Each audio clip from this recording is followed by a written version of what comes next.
An active Reddit user, Aoki Mom, would often post about her family, in particular how close she was to her kids. Little did she know that, in a matter of days, two of these kids would end her life.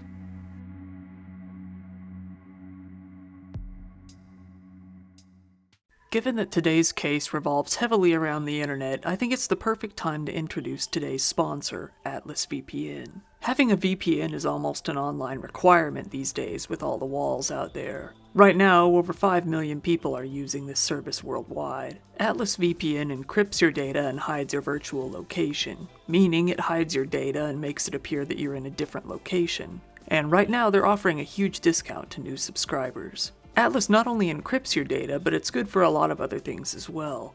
For example, you can use it to see streaming catalogs from countries all over the world. Want to watch Friends on Netflix while you're in the US? Well, too bad, it's only available in the UK. But with Atlas, that's no problem. Just switch your location to the UK and you're free to watch Friends along with the rest of the UK catalog.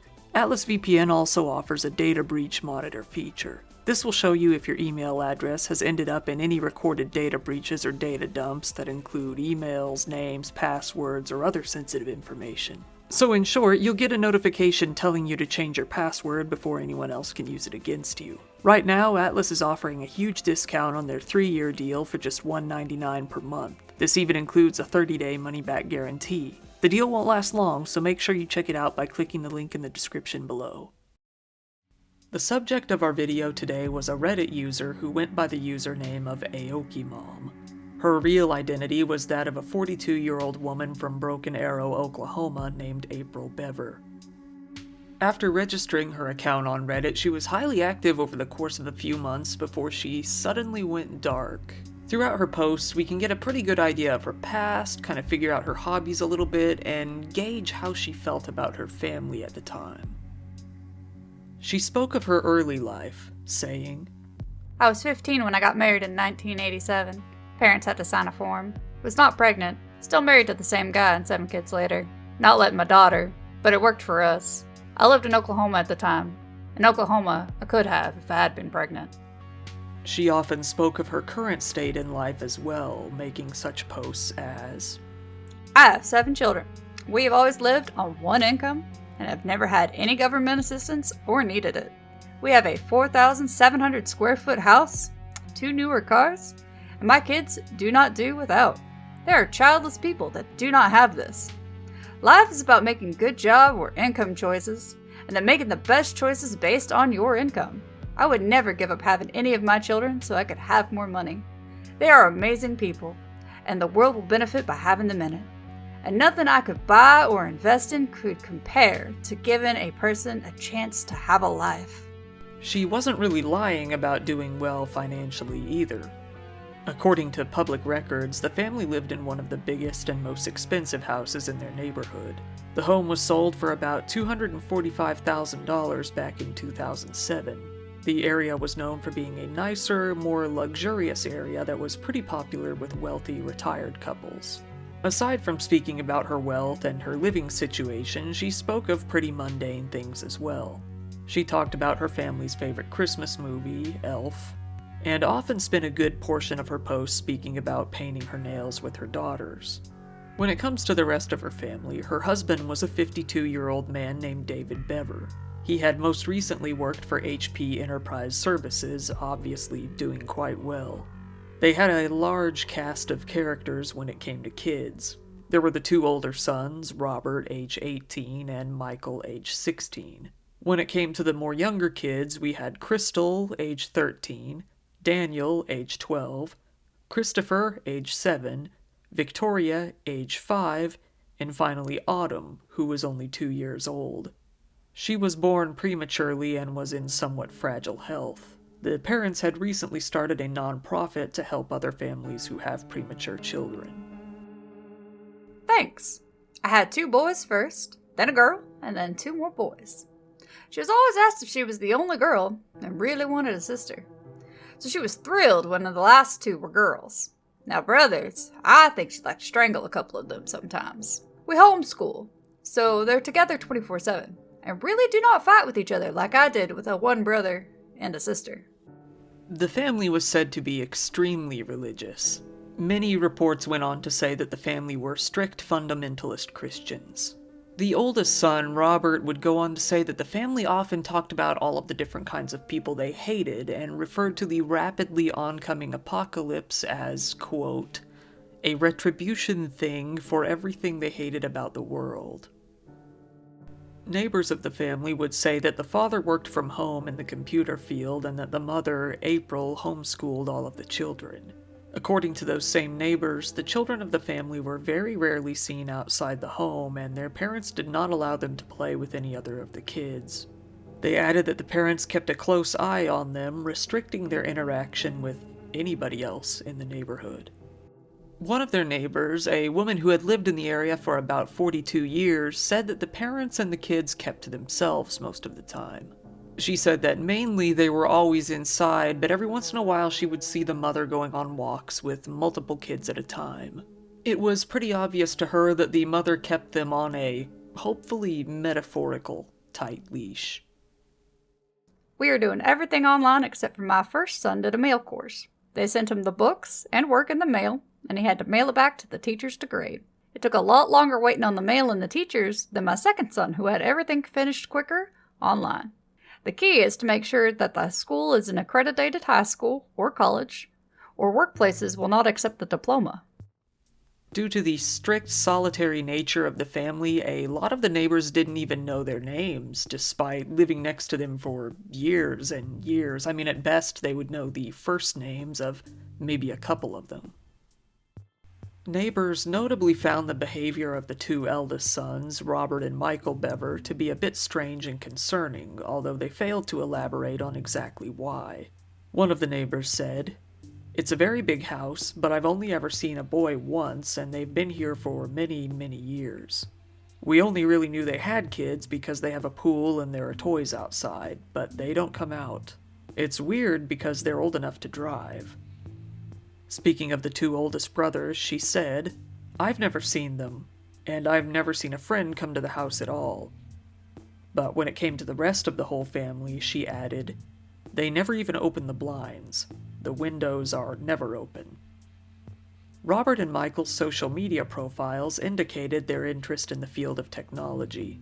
Being unable to leave the home most of the time, it's believed that they lived out a large chunk of their lives online.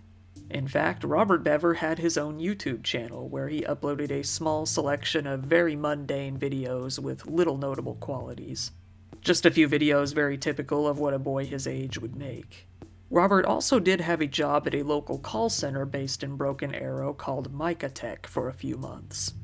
A former coworker of his would state that Robert told her that he did not like being homeschooled and did not consider himself to be religious like the rest of his family.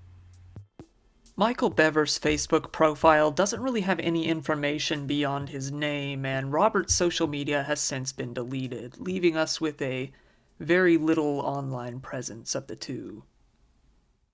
Their father, David, was said to be both physically and verbally abusive toward his children, according to the younger sister, Crystal, and according to Robert himself as well. Robert claims that both of his parents were abusive, even saying that his father knocked him down and dragged him up the stairs one night for simply forgetting to turn off a light.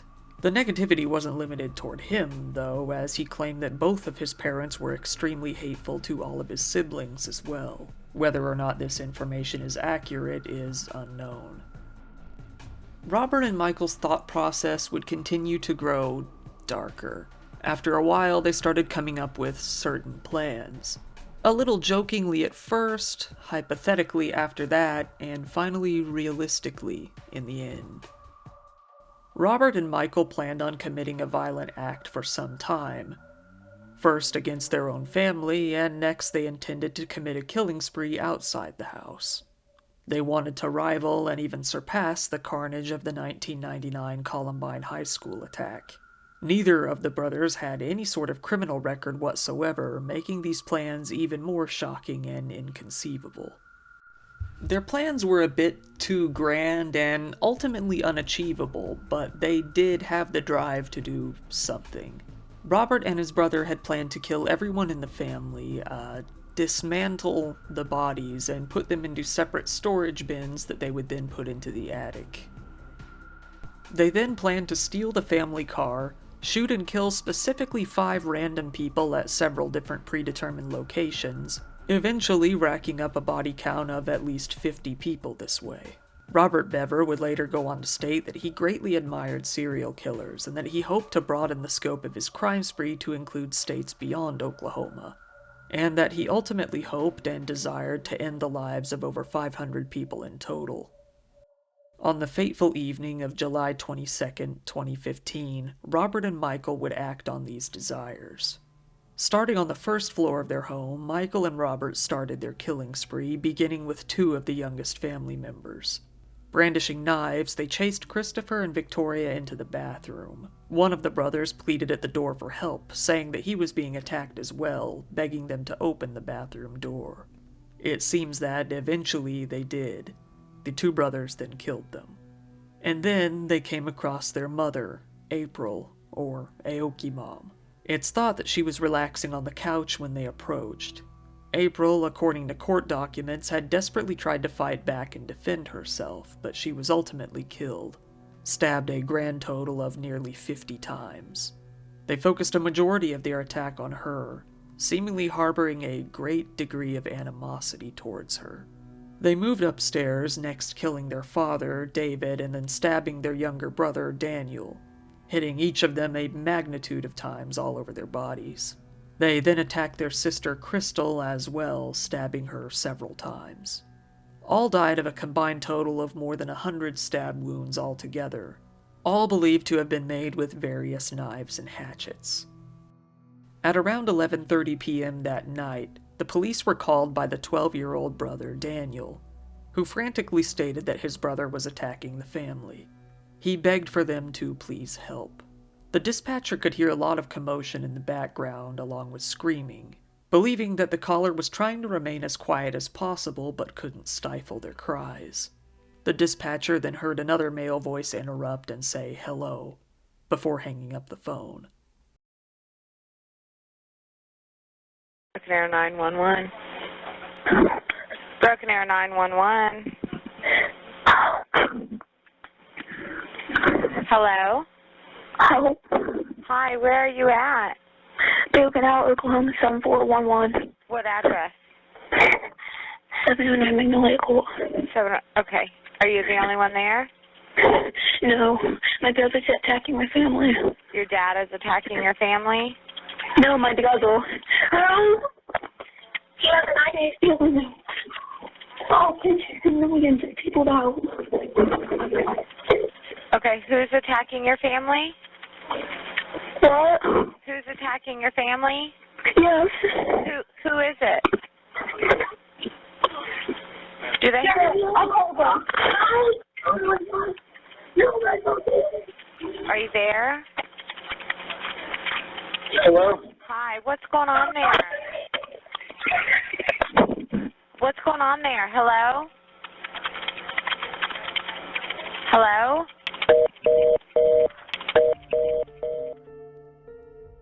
When the first officers arrived on scene, they immediately noticed blood on the porch of the home. They knocked on the door and heard a quiet, strained voice calling for help. They then forced their way into the house. Upon entering, they quickly found the 13-year-old sister, Crystal, suffering from her injuries on the floor. They pulled her out to safety. Upon re-entering, they found the rest of the family, all dead from their wounds at this point, including Daniel, who had placed the call. The officers immediately suspected that their mother was the primary target of the attack, as the pattern of injuries indicated that she was killed in a much more violent, focused fashion than the others.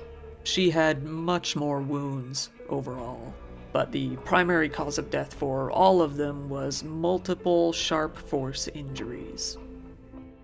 The 2 brothers had fled the crime scene through the back door of the house when the police arrived, then running out into the woods behind the house. Police dogs were able to track them down and they were quickly arrested without resistance. Robert and Michael were quickly identified and were taken into custody, having been believed to have been the 2 killers. With the testimony of Crystal and Robert being armed with one of the knives during the arrest, there wasn't much doubt. Crystal Bever was alive, surviving the attack from her brothers, but was critically injured. She immediately identified her two older brothers as the perpetrators of the crimes, saying that they had called her into a bedroom before cutting her throat and stabbing her in the stomach and arms multiple times. She was taken to a nearby hospital in serious condition, but was eventually stabilized. The youngest member of the family, 2-year-old Amber, was found completely unharmed. She, despite being born prematurely and in bad health, ironically ended up being in the best condition of anyone. Crystal and Amber, the only 2 children who ultimately survived, were put into state custody. The police believed that the 2 brothers would have had plenty of time to commit and cover up their crimes had nobody called 911. They have no reason to believe that the 2-year-old wasn't planned to be a target as well. Knives, hatchets, and several other kinds of sharp weapons were found all over the crime scene, along with some protective gear as well. Not all of these were used in the attack, but many were, and it's believed that they were all planned to be used in a crime spree at some point down the line. One of the brothers let it slip that all of their plans were stored on a USB drive back at the home. The police later found it when they next searched the premises. They also grabbed all of the computers, hard drives, and surveillance systems from the house, which they believed would likely contain ample evidence of the boys' crimes, as many of the cameras were located near where the victims were found. Although the video has never been released, court documents list live footage recordings among the evidence, along with audio recordings and photos, as they were among the items found on the USB drives and computers. It was found that the brothers had planned to make 2 different videos of their crime, one to be shown to investigators and one that they would post online. The one meant for investigators would include footage showing the bodies of the victims, while the one they intended to post online would not. Robert had hoped that these crimes would make him famous, in the same vein as others who had posted shock videos of their crimes online. The investigators found that a shipment of boxes containing a total of 3,000 rounds of ammunition had been delivered to the home on the 23rd, just 1 day before the murders took place. It's not hard to assume at all what this ammunition would have been eventually used for. The boys then went on to discuss their plans for future crimes in full during police interviews. The local authorities went on to describe the killings as the single worst criminal event in Broken Arrow history. Many of the officers on scene had never seen anything like it in their lives. It ultimately took a heavy toll on them, sticking with them even to this day. The 2 brothers went on to be charged with 5 counts of first-degree murder and 1 count of assault and battery with intent to kill. On July the 25th, the authorities announced that Michael Bever, despite being 16 at the time of the crime, would be getting charged as an adult. A conviction on the first-degree murder charge alone would carry the punishment of either life imprisonment or the death penalty. However, not too later on, the Tulsa County District Attorney went on to state that, in the end, Michael Bever would be exempt from the death sentence at the least, the reason being that he was underage at the time of the crime. His attorney argued against the constitutionality of trying him as an adult, saying that his client would die in prison regardless and that it was basically the same as the death penalty. He argued that it would be more beneficial for Michael to be rehabilitated instead of imprisoned if he had actually been being abused at the home. In the end, though, despite testimony from a few of the kids, both perpetrators and victims, there wasn't any hard evidence that any abuse had taken place in the home. Michael's lawyers placed all of the blame on Robert for the crime. They said that Michael was nothing but an impressionable young brother under his big brother's influence. On July 6th in 2016, about 1 year later, it was reported that Robert had attempted to end his own life in jail by hanging himself with a bedsheet. The attempt was discovered by a detention officer who was doing a routine security check of the cells. The medical staff had cut him down and performed a health and wellness check on him, deeming him to be uninjured. He was then moved to where he would be watched more closely. The brothers were arraigned in court on August 3rd. They pleaded not guilty to all of the charges being filed against them, A preliminary hearing, after having the date changed many times, was finally held on February 23rd in 2016. On August 5th of that year, a lot of the documents and details revolving around this case were made public, albeit with various details redacted to protect the identities of those involved. In the middle of February in 2017, the Broken Arrow City Council announced a plan to raise money to acquire the Bever family home. They hoped they could raise enough money to purchase the house from the Bevers' mortgage holder, the actual owner of the home. If they were able to raise enough money, they hoped to tear the home down and, in its place, build a park that they would call the Bever Family First Responders Memorial Park. 1 month later in March, the home mysteriously burned down. One of the neighbors said that she had never seen something as on fire as much as the Bever house had been that night. The cause of the fire was never known. Either way, the home was eventually acquired by the city council anyway and torn down, with the park being put in its place as planned. Eventually, after a few years, Robert Bever eventually pleaded guilty to all counts and was sentenced to life imprisonment without the possibility of parole. Michael Bever was also sentenced to life in prison with the possibility of parole in August 9th of 2018. Robert is currently housed in the Joseph Harp Correctional Center, and Michael is in the Lexington Correctional Center. Robert's crimes have continued at least one time since the sentencing. 2 staff members of his prison were standing in the day room at the Correctional Center on the afternoon of July 15th of 2019, when Robert snuck up on them from behind with a weapon, stating one report. A social services specialist on staff wrapped him in a bear hug and ordered him to drop the weapon, luckily bringing the incident to an uneventful end. In this day and age, a lot of us keep an ongoing record of our personal lives online for all to see. Ever since social media has come into the mainstream over the past 2 decades, more and more of us are leaving a permanent imprint of our lives, one that can remain to be seen long after we're gone. In cases such as this one, it's very sad, ironic, and even concerning to see that we can be so blind to the true intentions of even our loved ones, not knowing their true thoughts, plans, or intentions until it's far too late.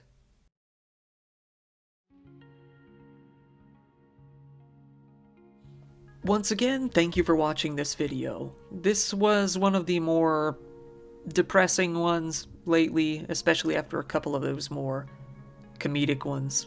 If you found it interesting, please give it a like, it really helps me out, and if you want to see more stuff like this, go ahead and subscribe because I pump it out every week. Pumping it out sounds bad. Anyway, if you want to support the channel even further, I do have a Patreon account which I keep in the description below, and speaking of which, shout out to the top patrons.